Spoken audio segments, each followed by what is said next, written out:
So we've made it to Istanbul. We need to catch our connecting flight to Izmir. We have a little bit of a layover. Hopefully our gear has all made it over there. Here's the team that's going to be making this trip. Going to be a lot of work, a lot of late nights. We've got a lot of luggage to get through the airport, but I think in the end, it's going to be worth everything that we put into it. So even though Asia Minor and Patmos are so close to each other, they're actually two different countries. Asia Minor, where those 7 churches were, that is in modern Turkey, and then Patmos is in Greece. And because of international travel restrictions, we were able to go into Turkey, but Greece was not letting Americans travel into their country. Even though we were so close, there was just no way for us to go during this trip.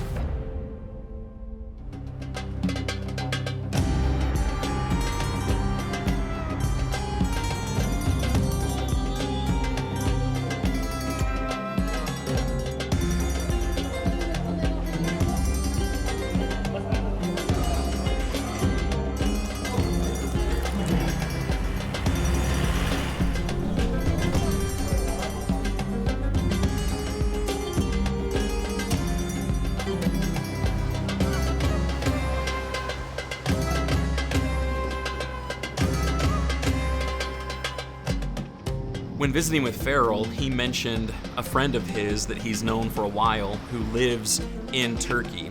His name is Mark Wilson.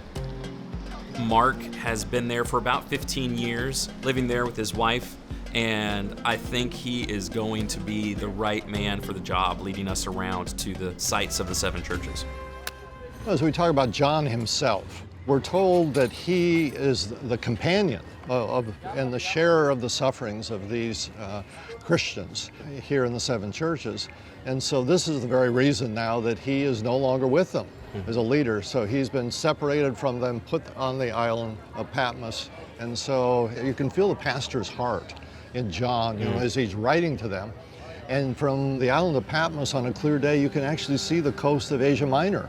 So you can just imagine looking across and praying for the churches and knowing what's going on there and hoping that the revelation that he's had is an encouragement to them to persevere and heed the words of Jesus.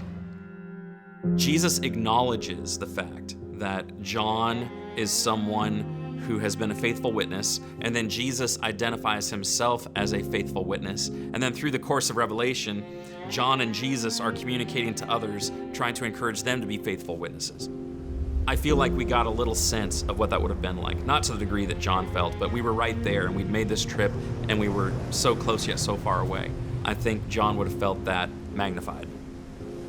There's a tradition on the island that his nephew by the name of Procurus is with him there, and he's the one who's actually writing down the visions for John as he's receiving them, and then he becomes the messenger.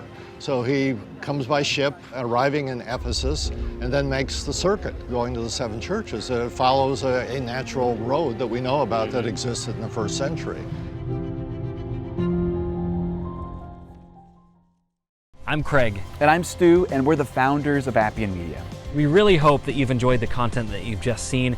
This was only made available through the generous donations of so many of you.